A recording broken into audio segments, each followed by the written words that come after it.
Уште една полициска службеничка повредена при обид да санкционира сообраќаен прекршок.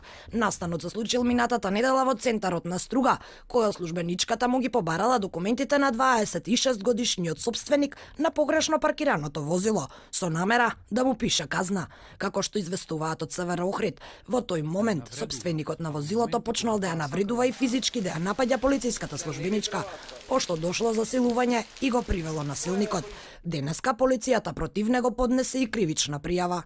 При тоа започнал да ја омаловажува, да ја навредува, а во моменти кога таа сакала да го приведе, ја оттурнал од себе со рацете и при тоа врз неа се нанесени телесни повреди што биле констатирани во општата болница во Струга.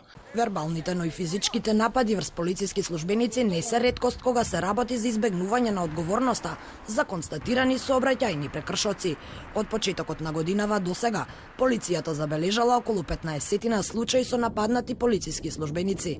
Во последниот од нив, кој предизвика дури и новинарски протести, учествуваше високиот партиски функционер на ДУИ Бекир Сани, а Сани заработи прекршочна пријава, а по јавните опомени од новинарите се закани на председателот на ЗНМ Насер Салмани, што ги извади новинарите на протест пред владата.